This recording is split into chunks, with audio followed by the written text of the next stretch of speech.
Good morning to all of you. In my last video, I have discussed these 5 physical quantities with dimensional formula. So, next physical quantity for dimensional formula is power. अब हमें power का dimensional formula find out करना है. That is dimensional formula of power. Dimensional formula of power. तो power का dimensional formula क्या होगा? तो सबसे पहले हमें मालूम होना चाहिए पावर का physical formula. That is work upon time. अब वर्क अपॉन टाइम में वर्क का dimensional formula ml² t minus 2 upon time m0 l0 t1. Now power will have dimensional formula ml² t minus 3. Then number 7 physical quantity is impulse. Impulse का meaning वो force जो थोड़े से time interval के लिए काम करता है. The force which exists for short interval of time is known as impulse. So, impulsive force का meaning the force which exists for short interval of time is known as impulsive force. अब impulse का meaning है, impulse means the great change in momentum due to short interval of force acting on any body is known as impulse. तो impulse का meaning जिससे किसी body के अंदर momentum में अप्रिशिएबल अमाउंट में चेंज आता है, that quantity is known as impulse. तो great change in momentum in a body due to impact of short interval force is known as impulse. So impulse किसके equal होगा? It is equal to change in momentum final minus initial. इसका एक और formula है force into time. तो अब आपकी choice है, आप इन दोनों में से किसी भी फॉर्मूले से इंपल्स का डायमेंशनल फॉर्मूला फाइंड आउट कर सकते हो.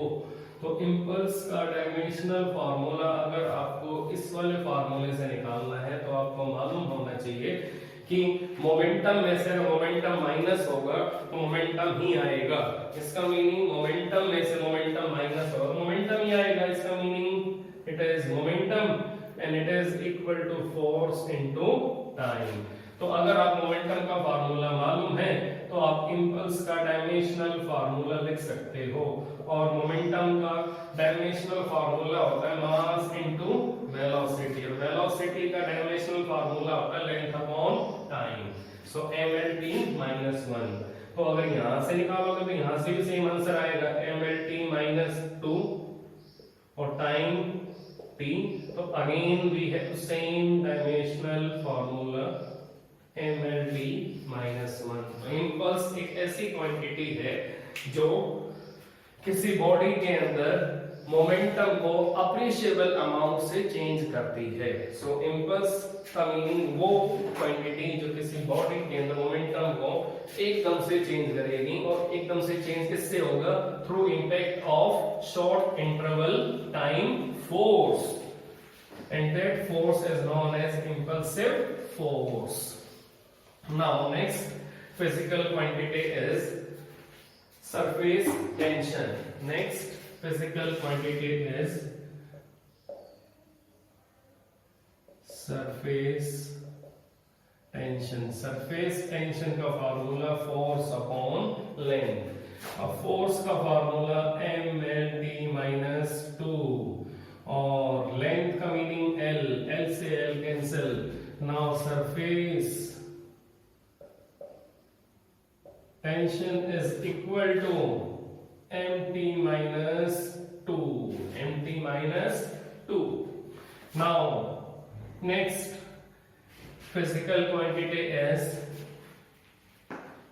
next physical quantity is modulus of elasticity. Modulus of elasticity. बेटा मॉडुलस ऑफ इलास्टिसिटी एक ऐसी क्वांटिटी है जो हमें ये बताएगी कि मटेरियल आपका इलास्टिक है या नहीं है, मटेरियल की स्ट्रेंथ क्या है। अगर इसकी वैल्यू ज्यादा होगी तो मटेरियल की स्ट्रेंथ काफी ज्यादा है, वो ज्यादा इलास्टिक है नेचर में, और अगर इसकी वैल्यू कम होगी तो मटेरियल आपका लेस इलास्टिक है, उसकी स्ट्रेंथ भी कम है। तो अब इसका फार्मूला क्या होता है, फार्मूला होता है इसका स्ट्रेस अपॉन स्ट्रेन। अब स्ट्रेस का फार्मूला फोर्स अपॉन एरिया, अब स्ट्रेन का formula change in length upon original length. It means change in length भी मीटर में होगी और ओरिजिनल लेंथ भी मीटर में होगी, तो मीटर से मीटर कैंसिल, तो नीचे तो आपको डायमेंशनल फार्मूला नहीं मिलेगा, तो सिर्फ ऊपर मिलेगा dimensional formula, that is mlt-2 for force, और नीचे एरिया l स्क्वायर और नीचे l upon l, that is cancel. Delta l का मीनिंग, ये जो डेल्टा l है, मैंने डेल्टा किसको बोला, ट्रायंगल को। Triangle means change in length, triangle indicates that there is change in length, so it is L2 minus L1, और L2 minus L1 का आंसर क्या आएगा, L ही आएगा। It means L2 minus L1 का meaning final length minus initial length, तो metre में से metre minus करोगे तो मीटर ही मिलेगा, तो metre upon metre, metre means length, length upon length, तो कैंसिल हो जाएगा। तो अब हमारे पास फाइनली मॉड्यूलस ऑफ इलास्टिसिटी का डायमेंशनल फार्मूला क्या आएगा, चेक करते हैं अभी क्या आएगा। मॉड्यूलस ऑफ इलास्टिसिटी का, सॉरी, मॉड्यूलस ऑफ इलास्टिसिटी का, मॉड्यूलस ऑफ इलास्टिसिटी का डायमेंशनल फार्मूला हमारे पास आया है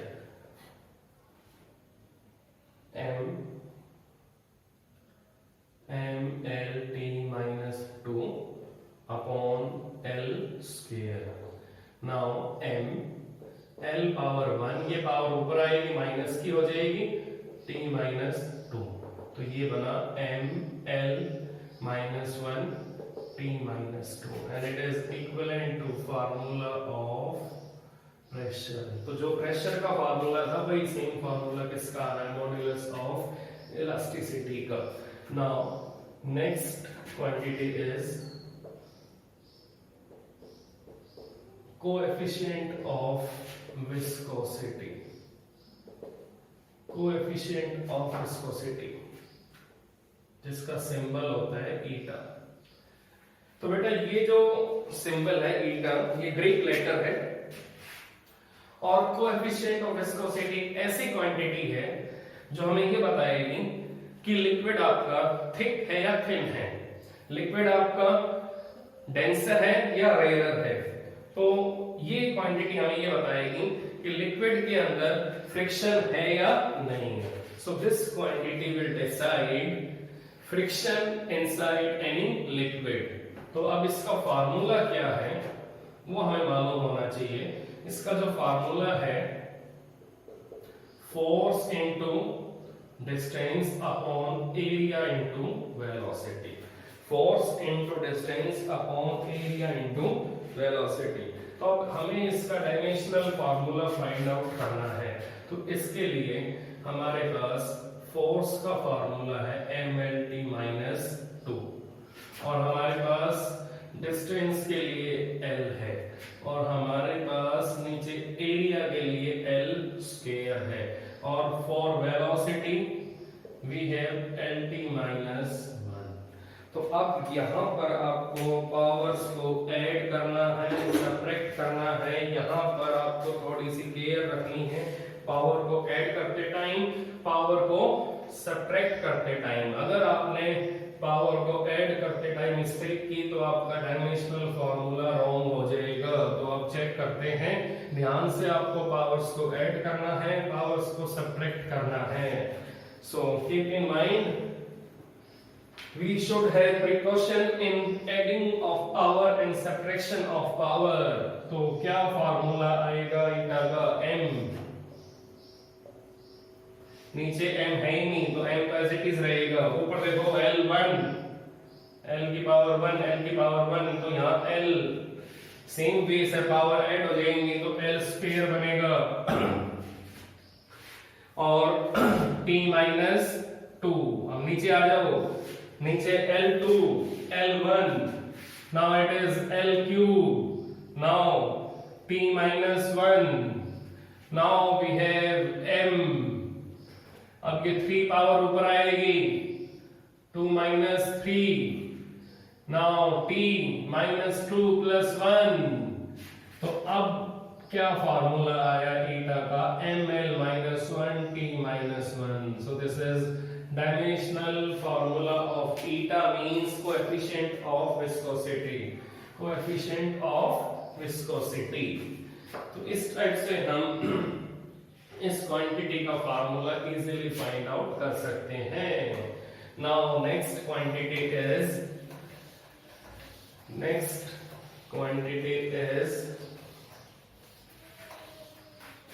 angular velocity. Next quantity is angular velocity। Angular velocity means angle upon time। अब angle का meaning arc upon radius upon time t। Now arc upon radius का meaning, arc का meaning length, that is length of arc, it is length of arc, that is L। length के लिए L आएगा, upon radius, radius metre में होती है, L आएगा, upon time T आएगा, तो L से L कैंसिल, तो हमारे पास सिंपली क्या बचा? 1/t। ये सिंबल किसका है? एंगुलर वेलोसिटी का। इसको हम बोलते हैं omega. Now it is omega. So omega किसके इक्वल आ रहा है? 1/t। तो फार्मूला क्या बना? m0 l0 t minus 1। तो जो फ्रीक्वेंसी का फार्मूला है वही फार्मूला किसका चलेगा? That is angular velocity m0 l0 t minus 1। तो फ्रीक्वेंसी का फार्मूला और एंगुलर वेलोसिटी का फार्मूला सेम होता है बेटा। फ्रीक्वेंसी का फार्मूला और एंगुलर वेलोसिटी का फार्मूला सेम होता है बिल्कुल। नेक्स्ट क्वांटिटी इज, अब एक हम क्वांटिटी लेंगे जिसके अंदर more than 3 fundamental quantity appear होंगी। तो वो क्वांटिटी हम क्या लें जिसके अंदर more than 3 fundamental quantity appear होंगी, दैट इज रेजिस्टेंस। तो रेजिस्टेंस का फॉर्मूला हमें फाइंड आउट करना है। तो आपने 10th क्लास में पढ़ा था Ohm's law, V equal to IR। V equal to IR। What is the meaning of V? Potential difference. What is the meaning of I? Current. What is the meaning of R? That is resistance. So meaning of I current, meaning of R resistance, meaning of V potential difference। तो अब हमें ये मालूम होना चाहिए कि potential difference का formula 10th class में था, that is work upon charge. Potential difference का फार्मूला आपके 10th क्लास में था, that is work upon charge. Now tell मी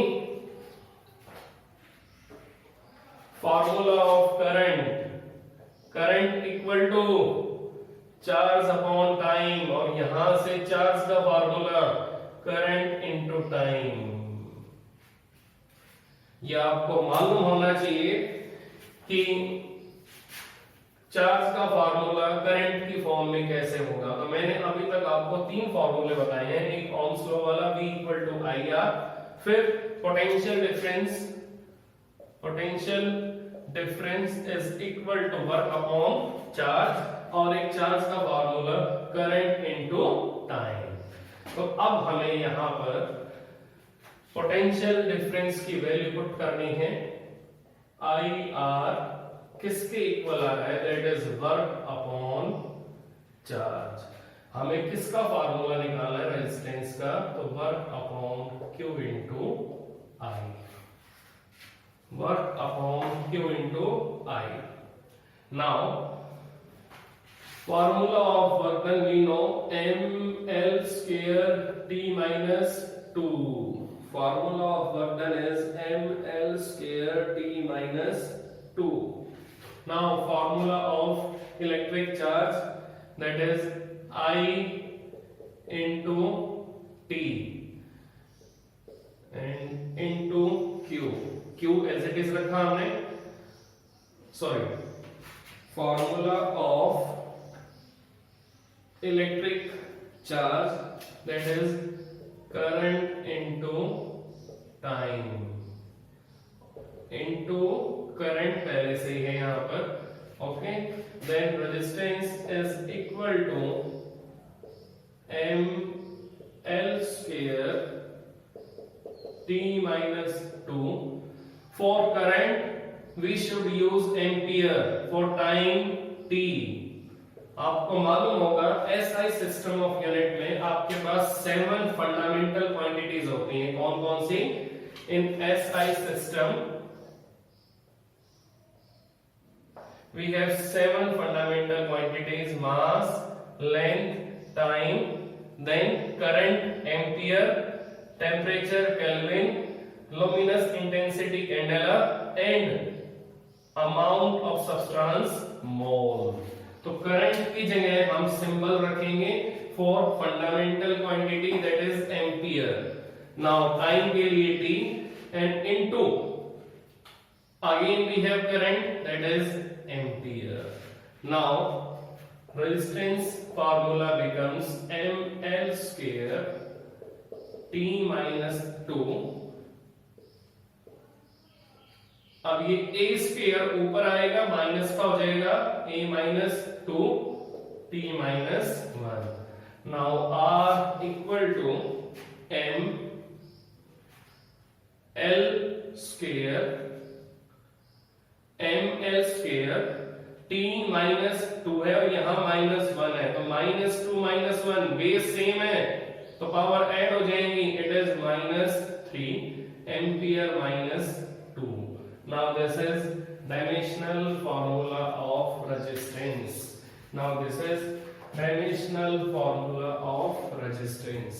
तो हमें मालूम होना चाहिए कि डायमेंशनल फॉर्मूले में मोर देन 3 फंडामेंटल क्वांटिटी भी आ सकती हैं अगर फिजिकल क्वांटिटी आपकी मैकेनिक्स से बाहर की होगी। तो रेजिस्टेंस आपका मैकेनिक्स से बाहर है तो रेजिस्टेंस में मोर देन 3 फंडामेंटल क्वांटिटी भी आ सकती हैं। तो मैं रिपीट कर रहा हूं कि V equal to I R from Ohm's law, then potential difference equal to work upon charge, then current equal to charge upon time. यहां से मैंने चार्ज का निकाला formula ampere into time, that is current into time. फिर हमने ये value put की V equal to, that is V equal to I R, और यहां से मैंने निकाला फार्मूला किसका, R का, work upon charge into current, और यहां पर मैंने चार्ज का फार्मूला पुट कर दिया, current into time. Now current capital A ampere, time T, I आपका current that is ampere, ml square t minus 2। Now ml square t minus 2 into a minus 2, a power नीचे 2 है, ऊपर आएगी -2 हो जाएगी, t power नीचे 1 है, ऊपर आएगी -1 हो जाएगी, तो फार्मूला क्या बना, ml square t minus 3 a minus 2। So these are dimensional formulas of different physical quantity. So in next lecture we will discuss dimensional formula of another special physical quantities, and till then you must revise all these physical quantities with dimensional formula. Thank you.